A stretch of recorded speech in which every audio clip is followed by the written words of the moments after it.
So we're here to start a journey through osteopathic history, but not just simply for exposition, to take concepts from original texts, examine them in some way, and then present that examination so that insight may be gained. Now, as we've already said, that this particular one, or that you noticed in the title rather, this particular piece is going to talk about the roots. We're going to focus on Dr. Still, or the writings thereof, primarily the books, not necessarily journal articles, but the books, and we'll discuss that a little bit more later.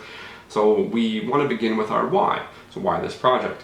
Historical documents have an opportunity to highlight the first mentions of concepts. Since Dr. Andrew Taylor Still was the first person to, in his words, discover osteopathy, we want to look at what he's said that would have guided, or at least in writing, guided the individuals that would have been at the start with him or subsequent to him, right? These concepts have an opportunity to drive or constrain growth. So it can do both at the same time. By driving growth, drive the growth of an idea, right? The osteopathic concept, the osteopathic idea, osteopathic practice, but also constrain it, because those ideas put limits on things. Whether we like it or not, it would seem that in our best understanding, human life is heavily constrained. There's only a certain spectrum of light that we're able to experience. There's only certain frequencies of touch that we're able to experience. There's a fairly broad range, but there's limits to it. So there are more things happening that we are aware that we cannot experience. So our existence is driven by constraints, right? Or constrained by boundaries. So we want to consider those things as we're going through this.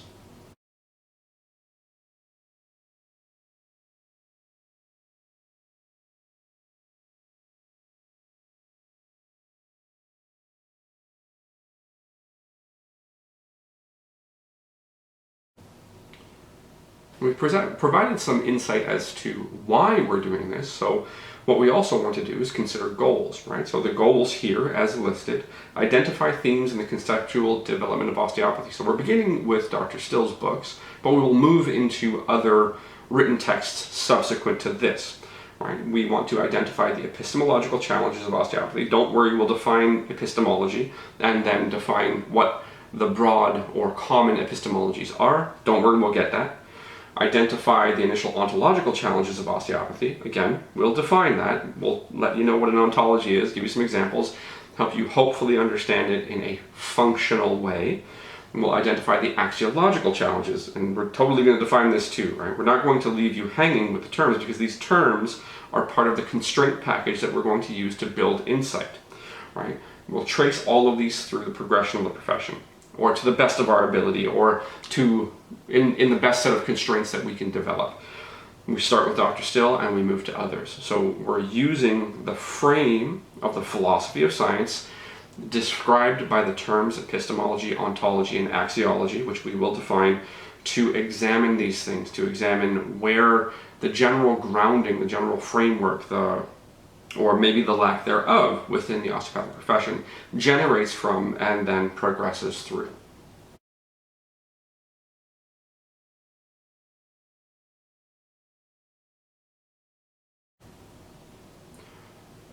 So how are we actually going to achieve these goals? How are we actually going to do this? Well, we'll talk about the mechanics of essentially the knowledge creation, or the mechanics of the insight building process. We're going to use selected text, so that's a constraint. One of the constraints is that I will be selecting the texts, so you can argue with the text that I select, and you can say that other ones may be more appropriate. It's completely understandable. However, that is one of the constraints. I'll select texts. Then within those texts, we will identify themes with respect to epistemology, ontology, and axiology. Again, those are the terms that describe the package of our constraints, right? So I'm going to speak of them as the package of our constraints, but another way to say it is there are the guiding principles or the guiding concepts for the insight building process. I'm saying package of constraints so that you understand how knowledge is built, right? You can say it in maybe happy sense or the positive sense, where it's like, oh, these guide our thoughts. But you can also, on the flip side, say they constrain our thoughts, right? So if you have completely open-ended thoughts or completely open-ended processes, there's no ability to tell where something begins and ends. So we're going to constrain ourselves, and this is what we're going to do with epistemology, ontology, and axiology. So this process most closely follows what would be called a textual analysis as a methodology. However, because this isn't being produced in a written form, it's in a video format, there will be some divergence from it. One of the things is that the themes that will emerge, or the themes that will be identified, won't necessarily go through a process that's called member checking. We're not going to have multiple people do this. I'm doing this, so I am a constraint. This process depends on me, my previous knowledge, my previous experience, and the knowledge and experience that I gained through this process to generate the emergent themes. Now, you can think what you'd like of that, you can argue with me, and I would suggest that it's probably better for the knowledge of the group that you do that.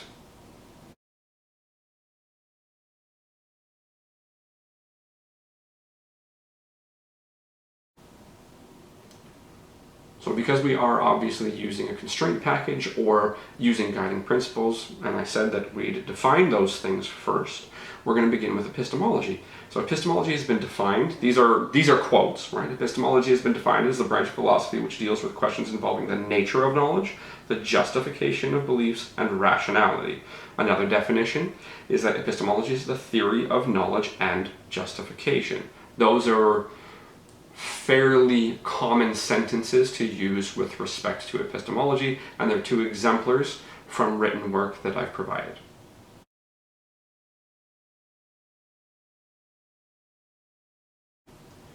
So in order to synthesize and possibly streamline the definition of epistemology, what I will say is that we'll provide an operational definition that is the operational definition that I use, which is epistemology is the specific theory of how to create and justify knowledge in the realm which it was created. So this will make a little bit more sense when we define epistemologies, when we define things that have names that are theories of knowledge creation, that guide how you create knowledge, which we'll do in a moment. But what is important with epistemology, when people seem to understand it and can discuss it, they'll usually ask a few questions. The questions are, what can be known, who can it be known by, and how can it be known, right? You have to be careful and build some constraint, otherwise you can't tell where the knowledge starts and ends, or where the proof of knowledge starts and ends. So sometimes knowledge starts and ends with an individual. Sometimes knowledge can be decontextualized, so it is true for everyone or everything that would interface with the phenomenon. So you need to build some constraints, and we'll provide explanations of the ways that that can be done in a broad sense.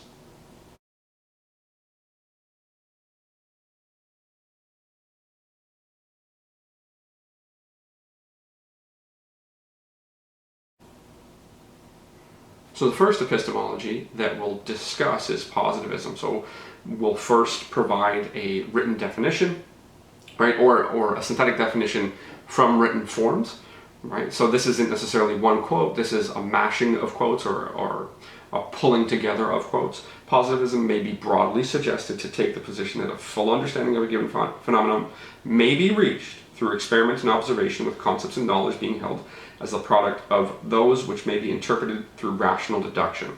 So there's a bunch of words in there that don't absolutely need to be picked apart, because the central theme is that a single truth can be found through appropriate experimentation.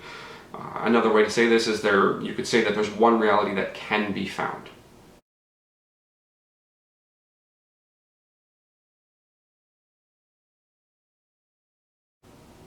So with positivism, again, we're going to provide an operational definition that is synthesized through my knowledge and experience, which is kind of antithetical to positivism, because positivism is decontextualized. However, I'm providing a contextual definition of positivism.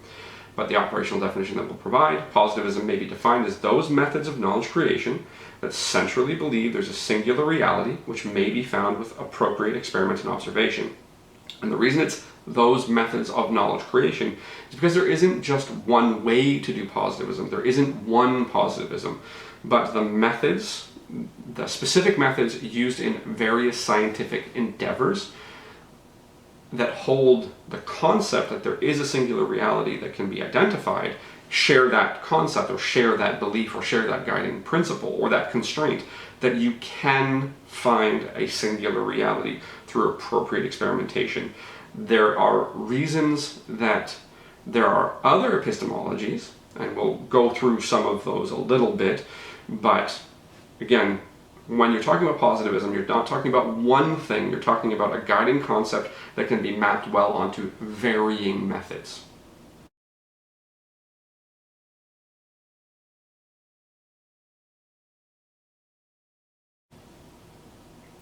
If we're going to consider other epistemologies, so we've already spoken about positivism, now we're going to speak about constructivism, there is value in suggesting a concept of a spectrum, right? So you, on one end of the spectrum, have a singular reality that can be found and is true no matter what or who experiences it. And then on the other end of this supposed or possible spectrum, or this conceptual spectrum, is constructivism, right? So we'll talk about that in a moment, but now we'll provide that kind of conjoint definition from written sources.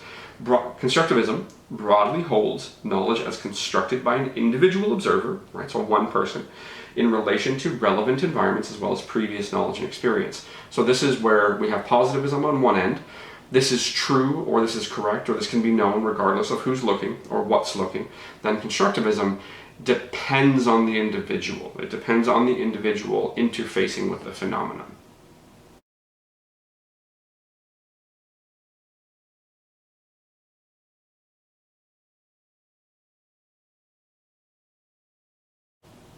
So in providing an operational definition for constructivism, it is those, or constructivism may be defined as those methods of knowledge creation that centrally believe there are multiple realities that are dependent on the observer, the environment of observation, and previous knowledge or experiences of the observer. So again, this is my operational definition. This is something that I've synthesized through my experience. So at least in defining constructivism, this makes more sense because this definition is dependent on me for many reasons. But the important thing, again, is that when I say those methods of knowledge creation that centrally believe, what I'm saying is that there isn't one constructivism. There are many methods that may be described as believing that the knowledge that's created is dependent on the individual. So if multiple different individuals looked at this thing, there will be differences in the knowledge that comes out of it, or the truth that comes out of it, or the belief that comes out of it. So it is a dependent process. It depends not only on who's looking, but it depends on where they're looking. It depends on what they bring to that experience for their interpretation. This is why it can become very difficult for some people to believe in the concept of positivism, because there are researchers involved, at least in the human experience, whereby they are bringing previous experience to the situation. So how do you decontextualize that knowledge? How do you get rid of the researcher? They wouldn't have asked the question, they wouldn't have done the experiment without that previous experience or knowledge. So constructivism may actually describe the process of scientific investigation at the initial stages very well. However, positivism can be argued to do a good job after that initial constructivist period, right? So when you're developing your hypothesis, you're developing your predictions, probably constructivism, it depends on previous knowledge. When you are doing an experiment or doing an investigation, you may have the ability to take steps to decontextualize the knowledge, right? So that's a simple philosophical thing, or maybe not a simple philosophical thing, but that's a philosophical thing that I'm going to inject here because it will likely come up through the discussion of osteopathic history.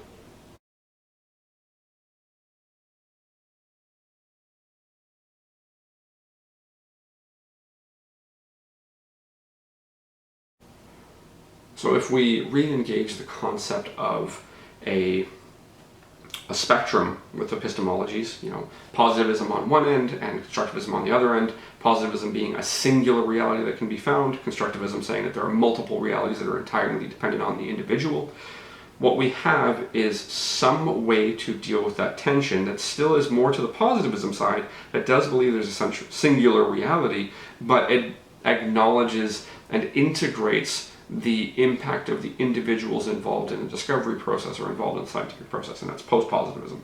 So definition of positivism, or at least a written description, is positivism essentially acknowledging the benefits, or this isn't necessarily the quote, but this is what is the essence of what's written in the resource.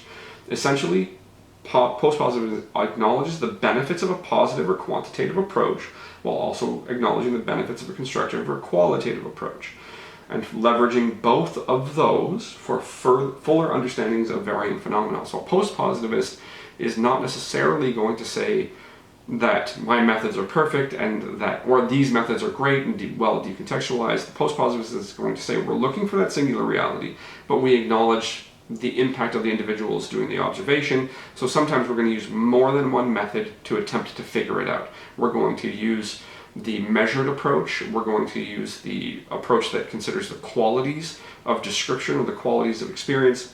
We're going to put those together because that will probably point us more to the underlying base phenomena as opposed to just doing certain types of experiment, right? So they have you may argue that post-positivist has a fuller approach because they'll use the methods of the positivist and the methods of the constructivist to try to get to that singular reality, but they're more like a positivist because they believe in the singular reality.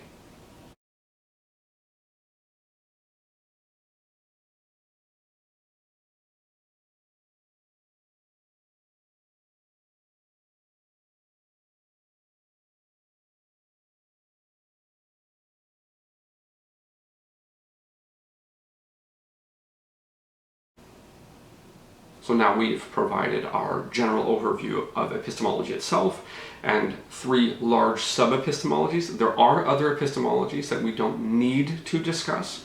We may bring them in throughout this process of investigating osteopathic historical texts or osteopathic historical features. However, those should do the trick for now for our purposes, right? Again, we're talking about a constraint package, so I am constraining the discussion in order to provide salient information. But we'll shift and talk about another piece of our constraint package, which is ontology. Now, ontology has essentially 2 types of descriptions. One is a philosophical description, and one is a scientific description, or how it's used in science. So we'll discuss the philosophical and the scientific, so that there's, again, some reasonable grounding in the broader phenomena, or the broader term of ontology. So ontology may be defined as that branch of philosophy which is interested in the science of what is, the kinds and structures of objects, properties, events, processes, and relations in every area of reality.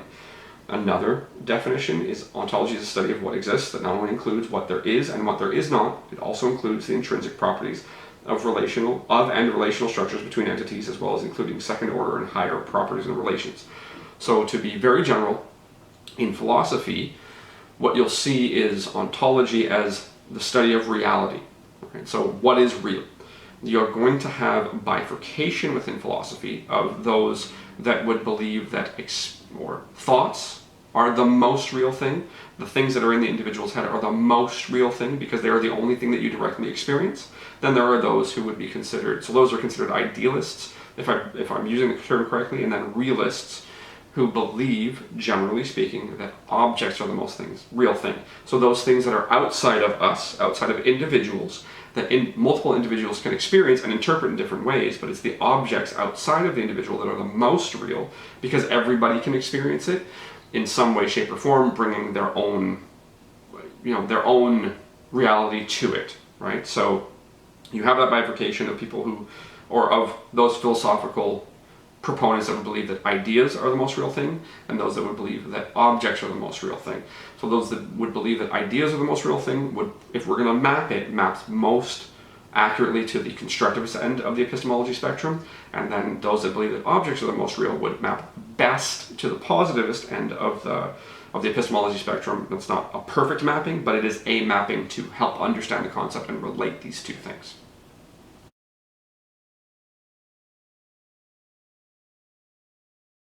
Now, because what we're going to attempt to do here would be better described as a scientific process, we want to discuss not the philosophical aspect, but the scientific aspect of ontology.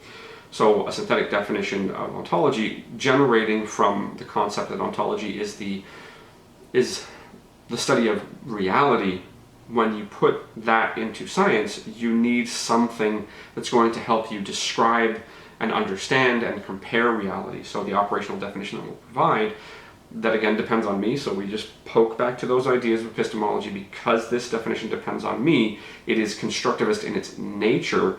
Now it's still pointing towards the obligate phenomenon of describing reality in the constraints of the human experience. You could call it maybe post-positivist, so you could shift it from constructivist maybe over to post-positivist, because I do believe there's a singular reality to describe this, but I'm going to do it in my way. So there's the dependency there, so we can kind of shift our understanding of how these definitions come to be.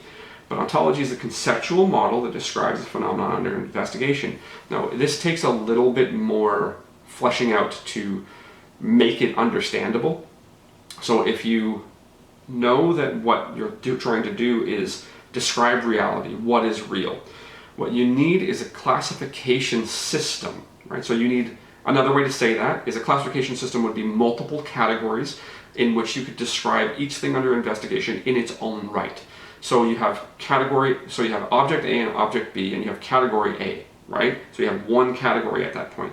Now if you know that object A and object B are different things, but category A makes them look the same, you now need another category. You need to create another category in which object A and object B can be described as in and of themselves, so you get a proper description or a proper observation of each of those things, but they can be compared along that axis. Now, if category B makes object A and object B look the same, you need another category. So you need to generate categories to describe each thing in its own right until you find the one that identifies the difference. So this is a constraining process that can be built. It can be built from scratch, or it can be imported.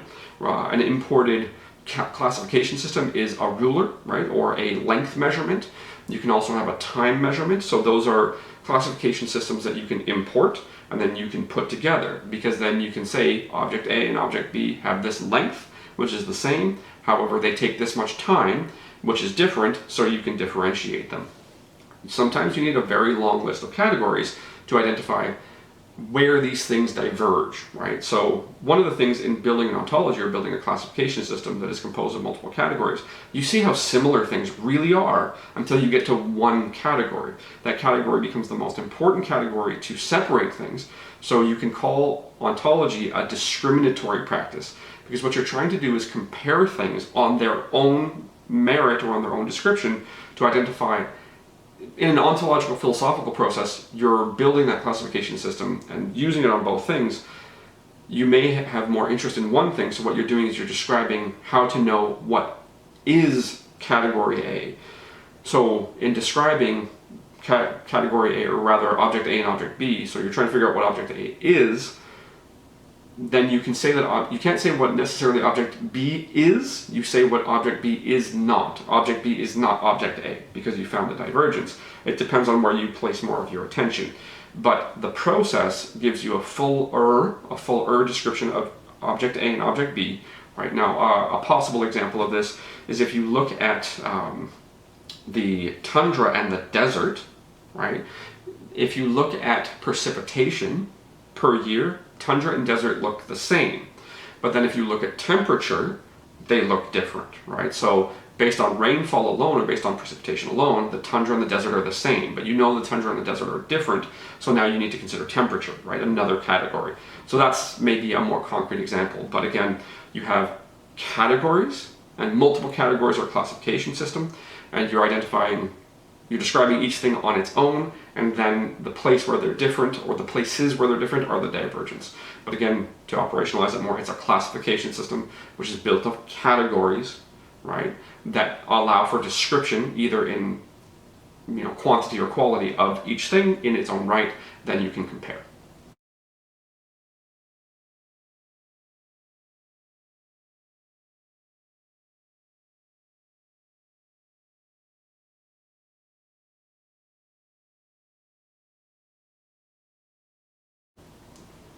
So now we discuss the final piece of our guiding concepts in this investigation, or you can call it the constraint package, depending on what you prefer. Right? The term is axiology. Axiology is very broadly the study of value and value judgments. In philosophy, it is mostly the values and value judgments in relation to ethics, aesthetics, and religion. So there's a constraint here. So when you're looking at philosophy and you're talking about axiological processes or axiology, you're talking about the value judgments of ethics, aesthetics, and religion, right? In research settings, however, what you're more likely talking about is the values, or what the researcher or researchers believe to be valuable and ethical, right? So one of the places, if you understand the process of research involving living things, whatever living thing you're talking about, you have to go through an ethics board. So that's where you're going to have judgment of the ethics. So ethics boards are essentially operating as axiological structures. They're judging the ethics of the researcher against the ethics of the group, right? So the research ethics board is a group of individuals made up of stakeholders in a region or within a profession, such that, you know, if that board can deem that under certain constraints there's going to be harm, they say no, you have to change it or you can't do it, right? When reading research, you never see, or you very rarely see, explicit discussion of values, but what you see is implied discussion of values. Why they chose to use this method, why they chose to use this measurement, or even not why, but the fact that they chose to use this measurement when other ones are available. So the axiology within available written work is often implied, not explicitly stated. So you're looking between the lines for axiology. You did this, but you didn't do that. Or you say, I did this, this is why I did this, without explaining why you didn't do the other things, right? So axiology is often implied. Epistemology is very rarely explicit, but it's easier to catch if you understand the methods that were applied to the question.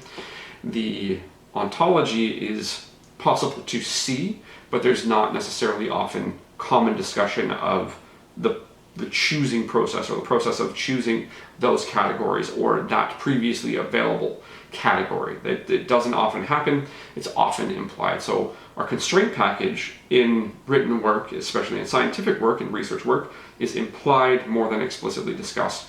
But we're having an explicit discussion, and as we go through, this is our constraint package, so we will explicitly discuss it. And observing how I do this will show you the process of pulling epistemology out of written work, pulling ontology out of written work, and pulling axiology out of written work.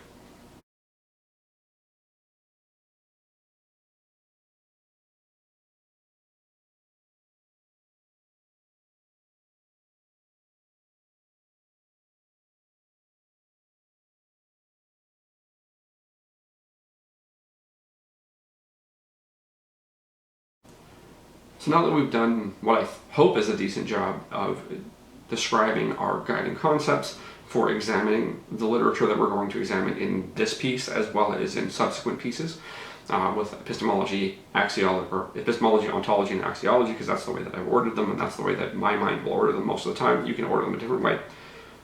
We're going to turn to the texts of Dr. Still. Again, I'm looking at the written books, not articles, right? So I'm not necessarily going through and examining the Journal of Osteopathic Medicine. I think the second journal was the Journal of the American Osteopathic Association, or Journal of I can't remember how it was termed, but either way, that's just me riffing a little bit.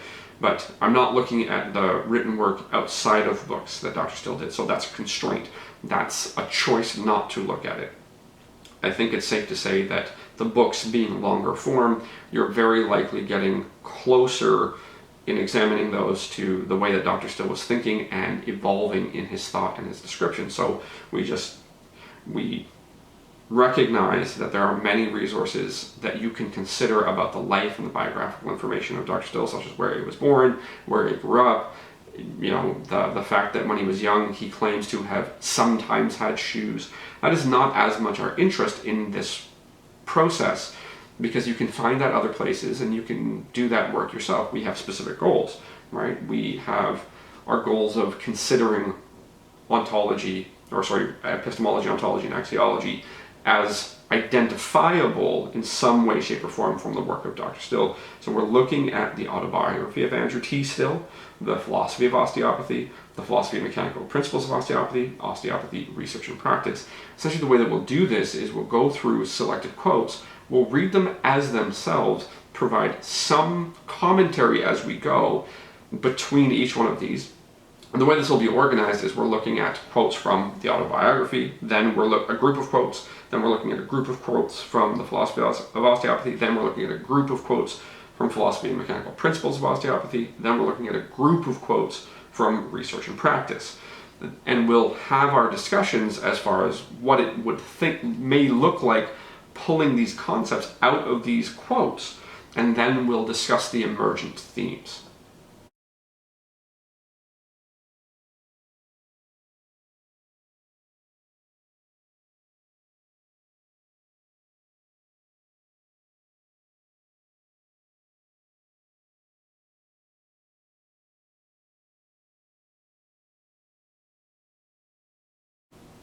So before explicitly reading the quotes, what I will say is the fact that I'm not reading the entire books in this and providing commentary on the entire books in this may behave as a superficial constraint again. Well, why aren't you looking at all of his words? Well, you have to create a constraint package. Because I'm looking at the concept of epistemology, ontology, and axiology, I'm looking at things that would identify that, right? So the word truth becomes very important because ontology, or rather epistemology, is what's true, right? So what can be known, right? So if you look for the word truth, you find quotes associated with that. The quote, the word truth will often also show the view of reality, right? So it'll show the ontology, right? The view of reality, or the manner in which you can interface with reality to understand it. And then also those choices, those views, will show the axiology. What I've found in reading Dr. Still's work is he is explicit in how he goes about it when you look at the preface. So this first quote is from the preface of the autobiography of Andrew T. Still. I will inform the reader at the outset of that this book is written to state facts without being confined to exact dates and figures. Events that have made lasting impressions on my mind, stated as correctly as possible from memory, are narrated here without regard to rules of fine writing. I never kept any notes of my life, therefore the stories may appear disconnected.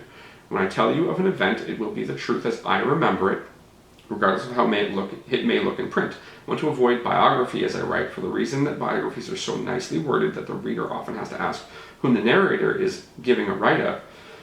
Notwithstanding, I am often told that I ought to get a professional biographer to take my life. I have concluded to reserve it for myself. So he's giving you the constraints of how he's done this. He's saying that the dates that I give you, the times that I give you, the recollections are colored by how I remember them. I didn't keep notes, right? So in the time, I didn't write them down as accurately as I could. I'm looking back. So he's telling you that he's being factual, right? So in telling you that he's being factual, you can argue for positivism, a singular reality. This is what happened. But he then tells you that it's kind of muddied and clouded by time and the fact that he didn't keep records. So he's telling it from his own perspective. So it shifts it more to a constructivist epistemology, right? The fact that they look disconnected. Again, this is dependent on the teller of the story. So he's telling you that in writing his autobiography, it's more of a constructivist project. He's not aiming to be accurate. He's also not aiming to follow previous work or previous style guides. He's going to do it his way. So the autobiography of A.T. Still, or Andrew T. Still as it's properly titled, begins by telling you, this is my recollection, this depends on me. If you asked other people that were there at the time that some of these things happened, they may have a different story. But he's telling you that this is constructivist in its nature. So if you take it as positivist, you take what Still says as accurate, regardless of who's looking, you're going to maybe misinterpret this. He's given you his lens already. This is a constructivist work.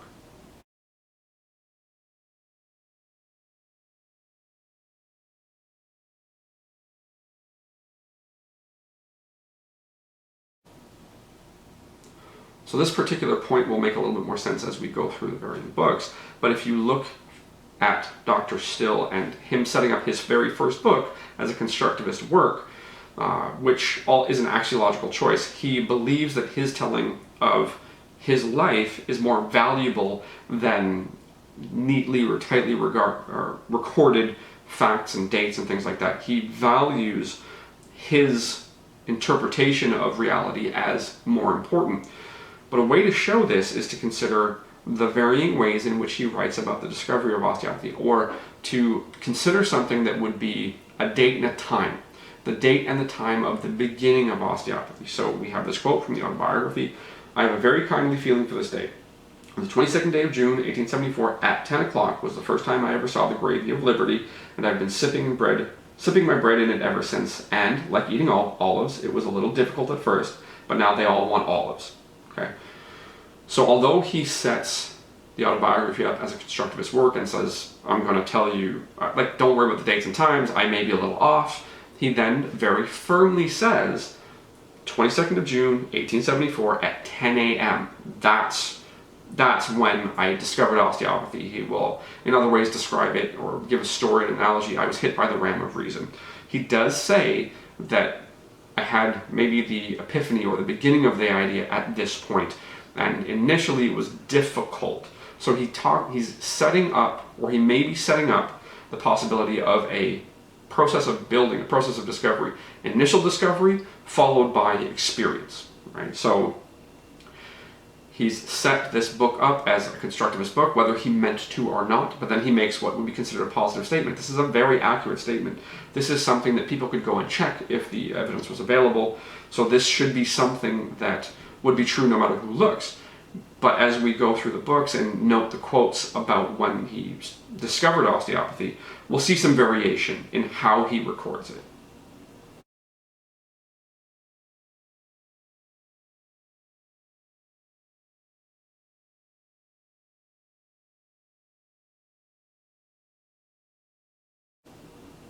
So now we have another quote that relies on 1874, so he's not necessarily talking about June 22nd, 1874 at 10 a.m., but he is talking about 1874. Now from this we'll probably get a little bit more ontology, so a little bit more about how to consider reality, or what he thinks is really going on, right? So the quote being, "In the year 1874, I proclaimed that a disturbed artery marked the beginning to an hour and a minute when disease began to sow its seeds of destruction in the human body.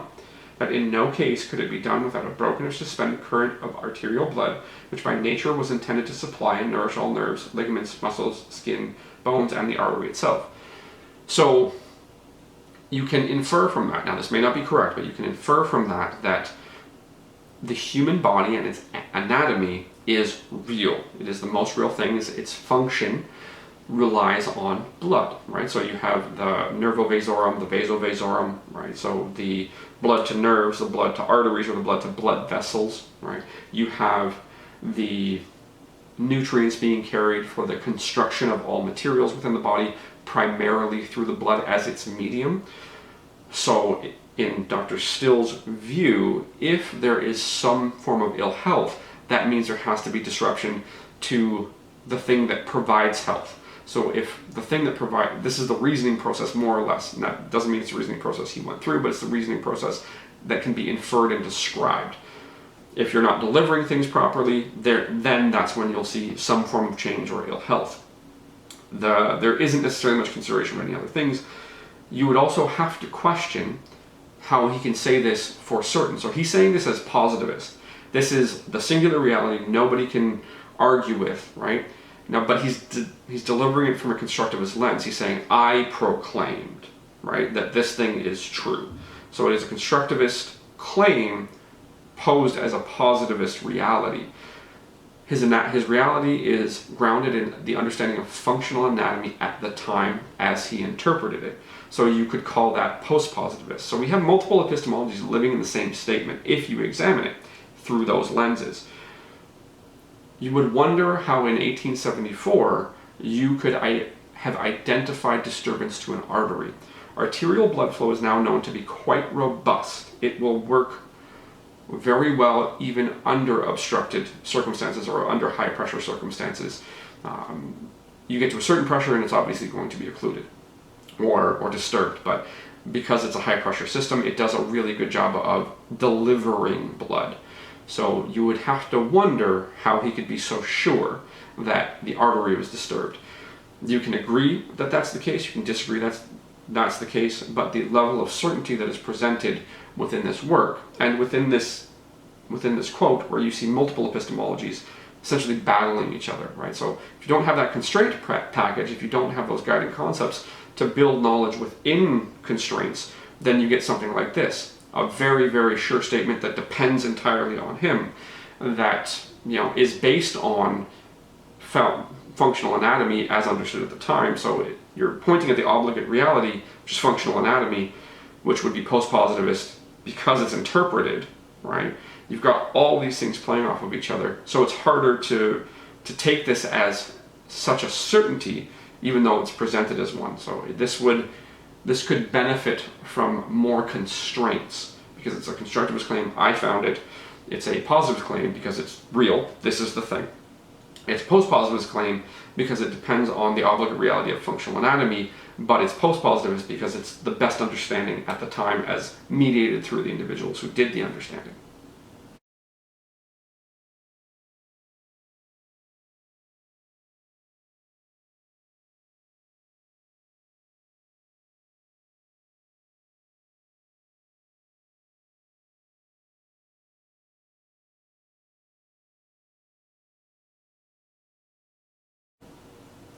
So now again, within the autobiography of Andrew T. Still, we're looking at a quote that considers the relationship of osteopathy to other previously existing systems. So essentially you have my classification system, my reality, or the classification system and the reality of the osteopathic world versus everything else, and discussed here.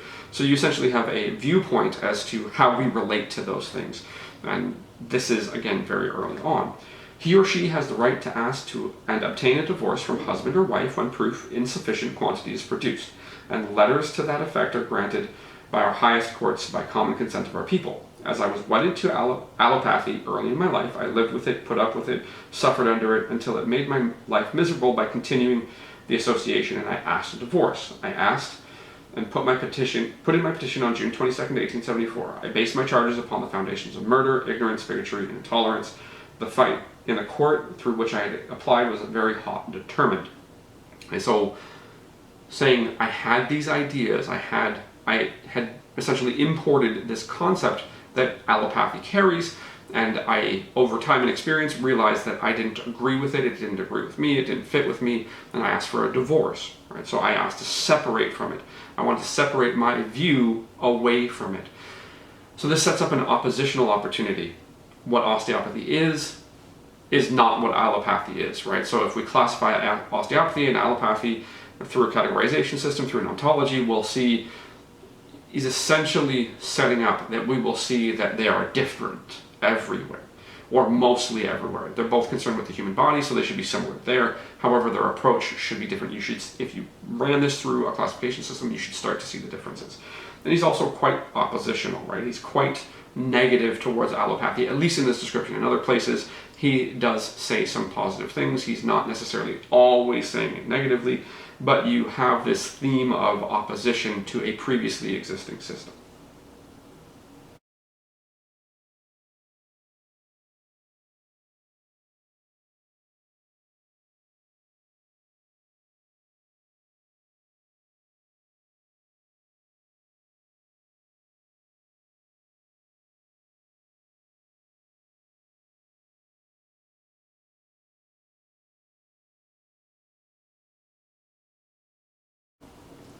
So now we shift to the philosophy of osteopathy, and again we look at the preface. Longer quote. Many of my friends have been anxious ever since osteopathy became an established fact that I should write a treatise on the science, but I was never convinced that the time was ripe for such production, nor am I even now convinced that this is not a little premature. Osteopathy is only in its infancy, it is a great unknown seed just discovered, and as yet we are only acquainted with its short type.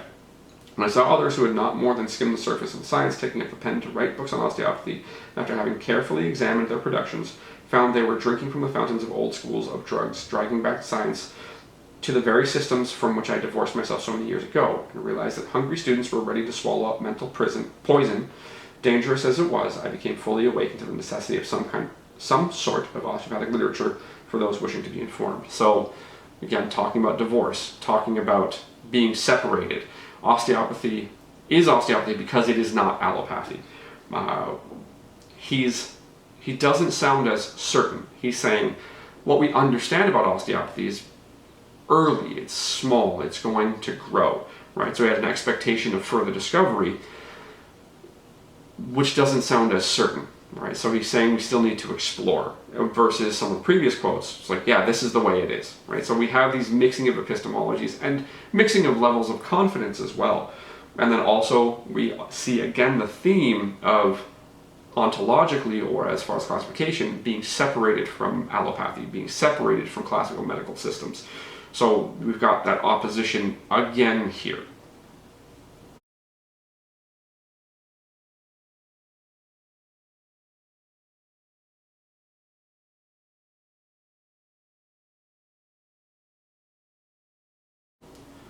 So again, we have something pointing to when he became an osteopath or when osteopathy started, and this quote from the philosophy of osteopathy: in answer to the questions of how long you have been teaching this discovery and what books are essential to study, I will say I began to give reasons for my faith in the laws of life as given to men, worlds, and beings by the God of nature, June 1874, when I began to talk and propound questions to men of learning, that the sword and cannons of nature were pointed and trained upon our systems of drug doctrine.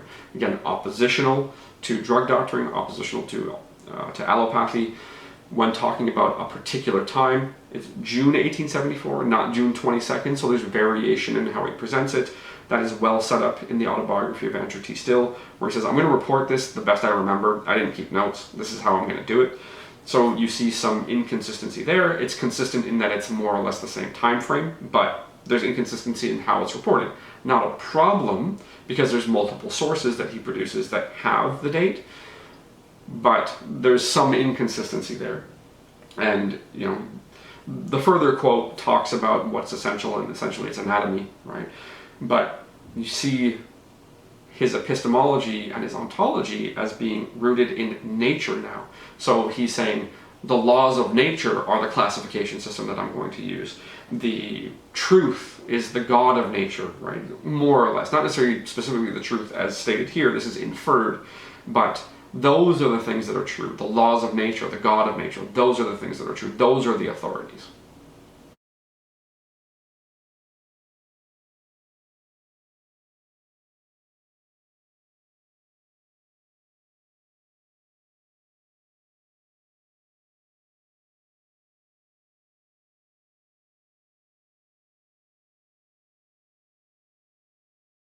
So moving to another quote from the philosophy of osteopathy.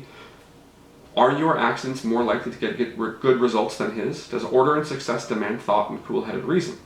If we wish to be governed by reason, we must take a position that is founded on truth and capable of presenting facts to prove validity of all truths we present. Truth is only a hopeful supposition if it is not supported by results. Thus, all nature is kind enough and to willingly exhibit specimens of its work as vindicating witnesses of its ability to prove its assertions by its work. Without that tangible proof, nature would belong to the gods of chance. The laws of mother, conception, growth, and birth from atoms to worlds would be a failure of a universe without a head to direct. So, because this is centered around truth, what truth is and how you can identify truth, you're seeing some stuff about epistemology here. So, it's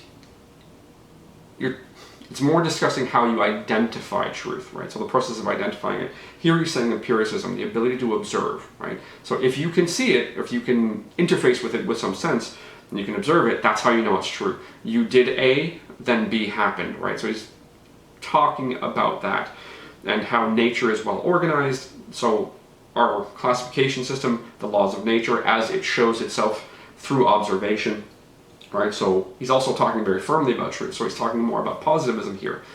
Or if you were to examine this, you would see more positivism than anything else. It can be seen, so no matter what looks at it, no matter what interfaces with it, this is what happens. Nature does the same thing time and time again. Now this doesn't consider that most natural phenomena have a fair amount of variation. Not all people are the same, not all plants are the same, right? Not all rhododendrons are the same. They're very, very, very, very similar, but if you get further on in an ontology, further on in the classification system, you can tell the difference between one rhododendron and another, but that's not necessarily what's happening here. What's happening here is saying we understand truth, we see it, we interface with it with our senses, so it's essentially a positivistic approach, we don't get our results by accident, right? We do it on purpose, and we're guided by the laws of nature.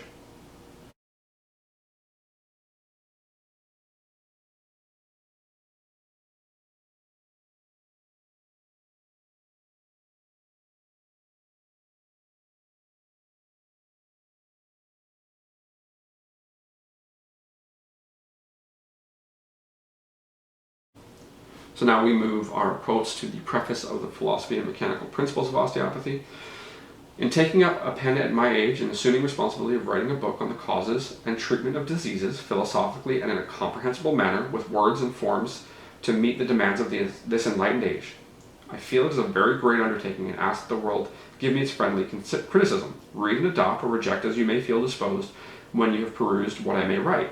I start on this journey alone with no compass except my reason, and if I fail, no one will suffer for the trip excepting myself. This is a case for constructivism. I've found this is what I've experienced, this is what I'm going to give you, take it or leave it. So this is knowledge that's dependent on my experience, dependent on my observations. I'm giving it to you. You interpret it as a constructivist, you interpret it yourself, take what you need, take what's useful, leave the rest. Sort of sounds like the Bruce Lee quote, take what is useful, discard what is not, make what's left uniquely your own.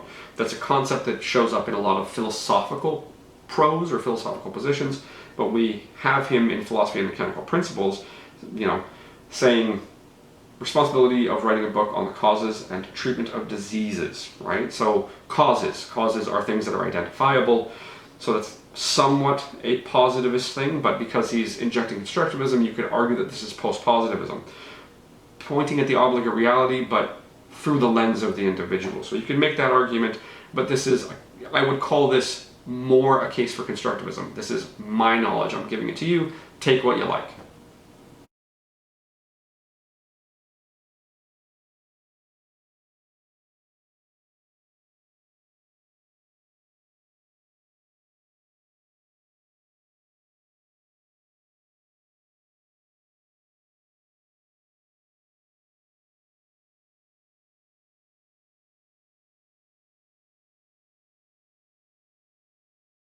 So again, in the Philosophy and Mechanical Principles of Osteopathy, we get a quote about my authorities.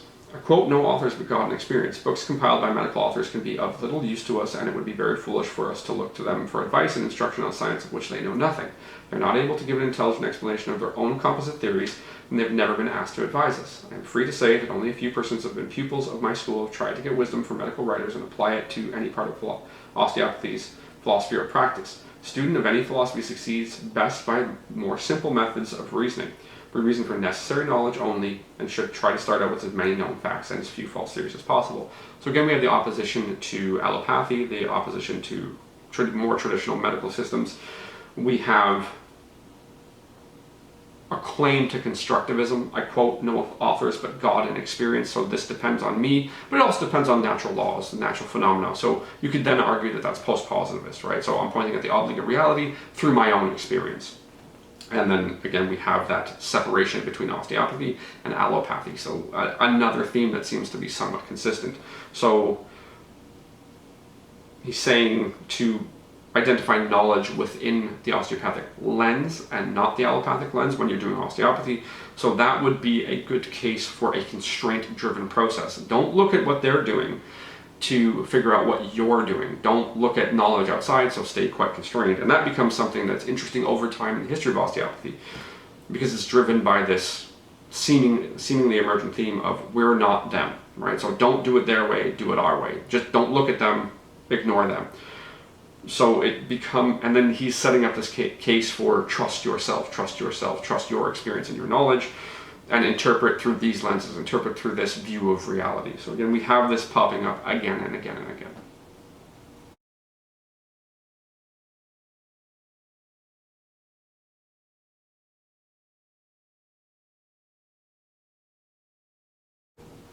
So now in the Philosophy and Mechanical Principles of Osteopathy, we have the first inconsistency that I've been able to identify in in a certain way. Like, there are other inconsistencies with how this is presented, but this is the inconsistency that I'll present with respect to osteopathy, or when it started, the age of osteopathy. In answer to the question, how long have you been teaching this discovery, I will say, I began to give reasons for my faith in the laws of life as given to men, worlds, and beings by the God of nature in April 1855. Right? So instead of June 1874, now it's April 1855. So he's changing the perspective as to where the root of this occurred. So maybe he's pointing to the root of it, not necessarily the genesis or the particular moment where maybe he flipped the switch, but it's an inconsistency. And also, again, we see the classification of reality, the God of nature, right? So the God of nature, natural phenomenon. So empiricism, observing nature, and then what nature does, right? So the laws of nature as interpreted through empiricism is what he's talking about. So maybe he's making the case for being more of a post-positivist than anything else. But that's not necessarily consistent, because, as we've already discussed, you'll see constructivist claims as positivist things. So you're seeing a mix of epistemologies over and over again, or maybe no understanding of the concept, which isn't strange because the concept of epistemology as it's described now is somewhat newer. It was at some point in the 1800s that it was described. It doesn't mean the phenomenon wasn't occurring, because ontology, the split between idealism and realism, had been going on for a very long time. So these processes already existed, but maybe their explicit nature hadn't reached, and maybe he didn't value them, right? So his axiology wouldn't have valued using one epistemology over another. Right? So we can examine this and see what's happening through this lens.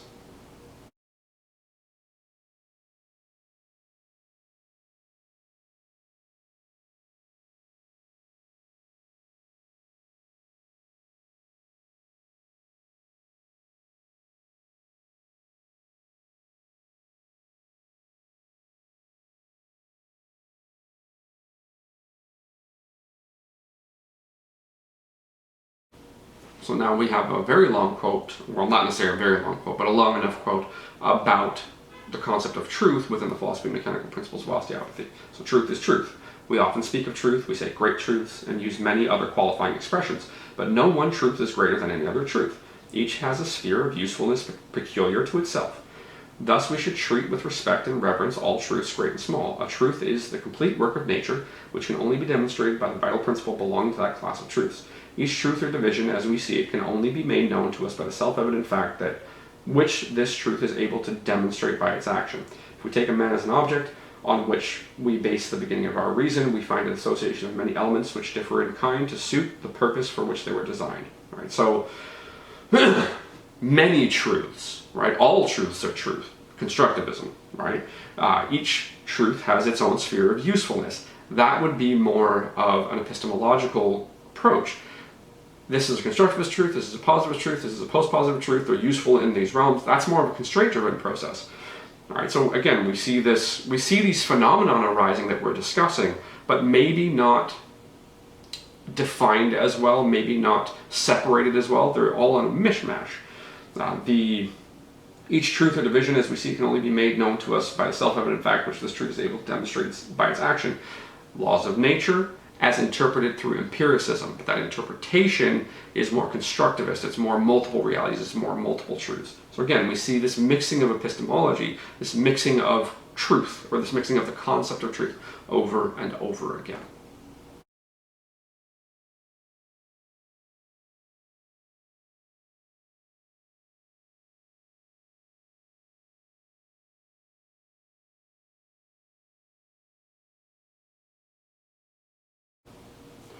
So now we look at another quote from the philosophy of mechanical principles. Through our five senses, we deal with the material body. It has action that we observe by vision, or that we observe by vision, which connects the mind to reason.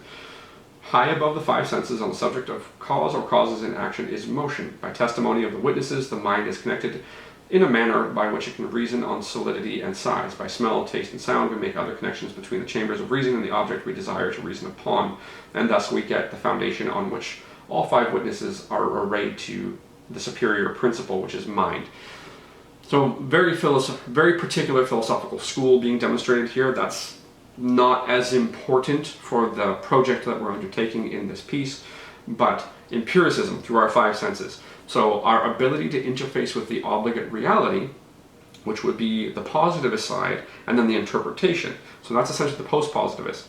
So this is a case for post-positivism, which wasn't a concept that was well defined at this particular time. It's a later concept. It's fairly recent, actually. But you have empiricism, so sense the obligate reality to the best of your ability, and then interpret, right? So our senses allow us to interpret. That would probably be more of a post-positive position than a constructivist position, because it's talking more about the obligate reality and then the interpretation thereof, not simply interpretation, right? So it's got the obligate reality. So again, we have Dr. Still making cases for multiple ways of knowing, multiple epistemologies that don't stay stable.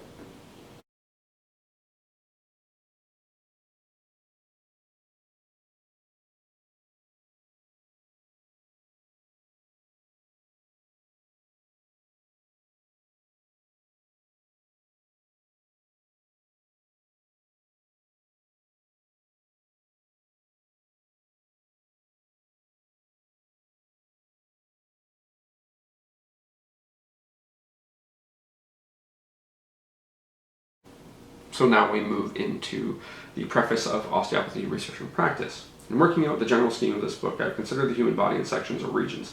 I've classified the effects of abnormalities of the human body, or the so-called diseases, upon a basis of nerve and blood supply and the region affected. Often the line of separation cannot be closely drawn, as will be seen in my discussions of the condition. I have considered the most general diseased conditions of the regions of the head, neck, thorax, abdomen, and pelvis.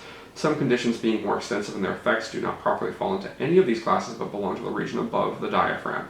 Others belong to the region below the diaphragm, while others, general in character, are spoken of as spinal. For convenience in referring to contagious diseases and fever, I have grouped them under a separate heading.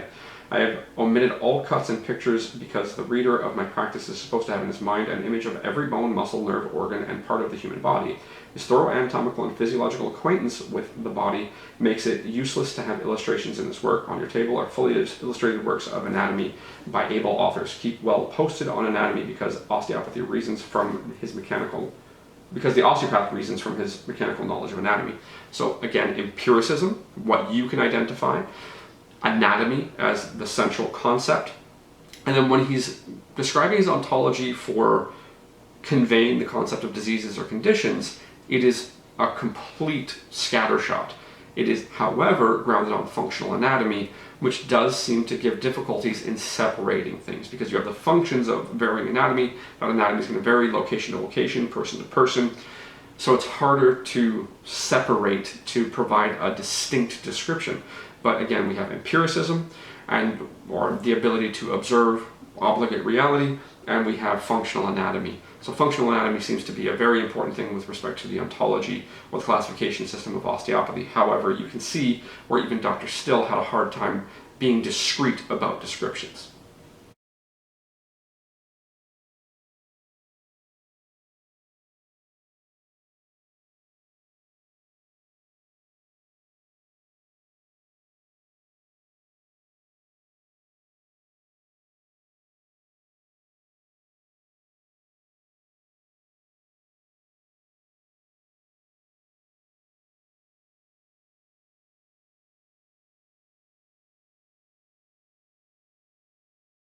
So within this quote, we're seeing themes emerge again. It's talking partially about the beginnings of osteopathy, and I think what the inconsistency at the beginning of this is more a typo than anything else, but we'll chalk that up to as an unknown, an uncertain.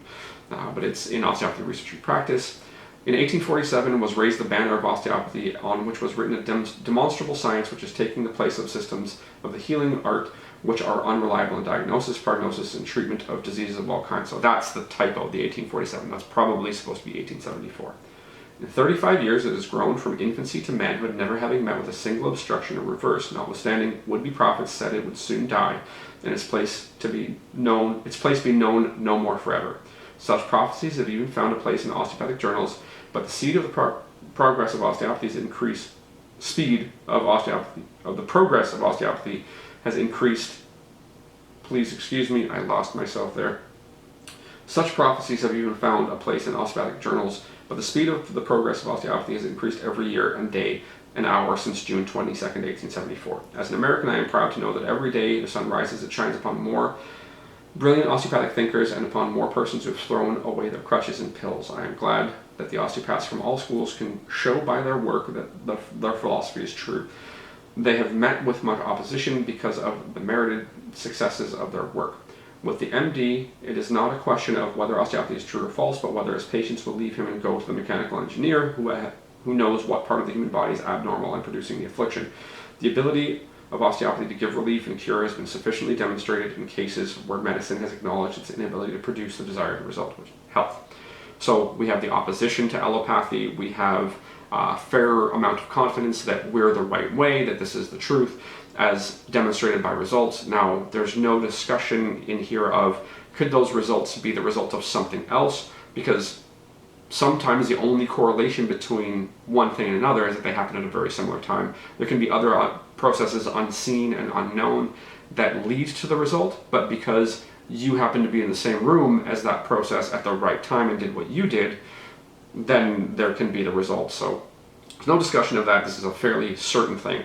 So we see Dr. Still at varying points moving from some degree of uncertainty, like osteopathy is in its infancy, I don't know if this is premature, and then by 1910 when writing Research and Practice, no, this is pretty sure, we're winning, right? So again, the opposition and the manner in which he reports, the opposition to allopathy as well as the manner in which he reports June 22nd, 1874. He doesn't talk about the hour anymore.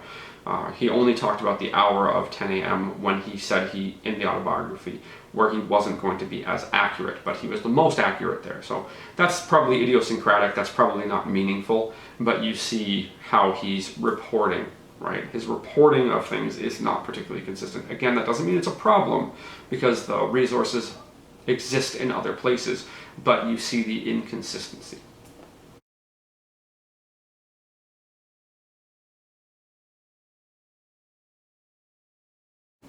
So now we get a small quote focusing more on the concept of reasoning and what's real, what's true, from Research and Practice. He reasons, works, and waits the demonstration of facts to prove the truth of his reasoning. So this is essentially talking about the approach of experimentation. So observe, experiment, and then wait for results.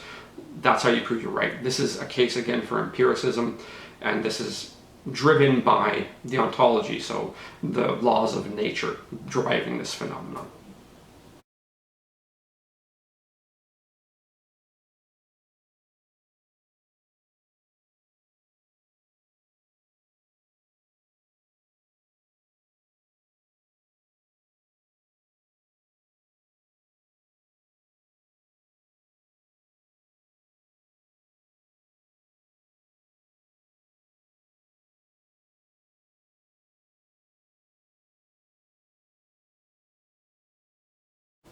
So now we come into the final quote that we're going to examine. Again, understanding that there's a lot more text within these books, but these are the ones that have been chosen to attempt to demonstrate the process of identifying the emergent themes and discussing the emergent themes. But this quote from Osteopathy Research and Practice: I have no doubt of the willingness of others to write in my place and take this labor off my shoulders, but that knowledge which I have obtained for and against the principles and practice of osteopathy during the past 50 years cannot be furnished by anyone who has not had the experiences in the work and a lifelong observation. Thus I write.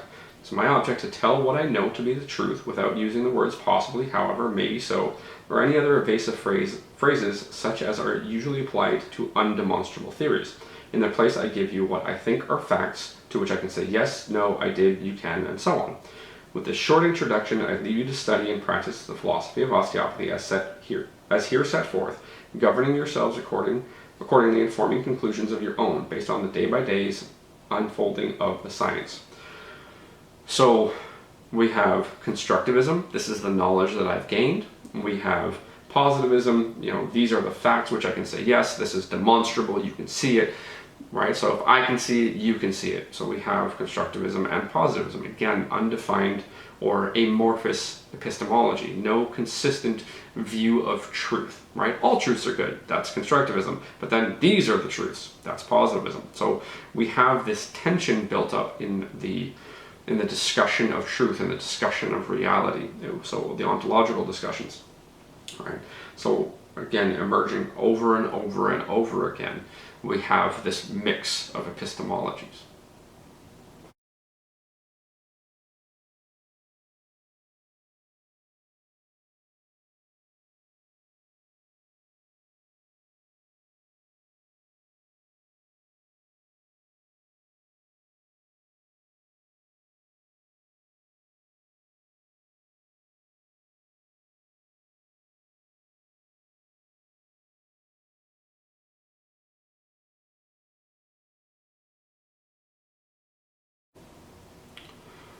So as I'm using the general guiding concepts of a textual analysis with some differences, right? So a common textual analysis wouldn't have anything guiding them a priori as far as concepts are concerned, but because I'm also doing this in a different format, so I'm using the general framework of a textual analysis with some a priori concepts. Now the term a priori means that which can be known without sensing. In this case, I don't know that that's the best argument for what I've done. What I've done is use the concepts of the philosophy of science to examine, right? So to kind of test against. So because it's a pre-selected set of texts, that's where it's more like a textual analysis. Because it's using pre-existing concepts to guide the investigation, that's where it diverges as well. The format being audio-visual, it diverges there again. So this isn't necessarily a pure investigational format. It's somewhat synthetic. You would have to call what I'm doing constructivist or qualitative in its nature, right? So I'm using the qualities that are presented mapped onto the concepts that I've imported. Those concepts are fairly well agreed upon as descriptors of how science operates. So the emergent themes here are a high degree of confidence in an objectively uncertain set of circumstances. So you'll hear Dr. Still with varying levels of confidence, but often when he's expounding on a particular approach or a particular situation, quite confident. This is what I know. High degree of prejudice against pre-existing modes of healthcare. So the quotes that I brought forth didn't talk about homeopathy or anything else, but specifically allopathy, as well as medical doctors, which are one and the same as far as descriptors are concerned, but a high degree of prejudice against them. There are quotes where he has maybe pity or maybe pathos, some form of positive stuff to say about them, but he's uninterested in their ideas. So we also have the emergent theme of no consistent epistemology. We've discussed that well, or we've pointed to that quite well.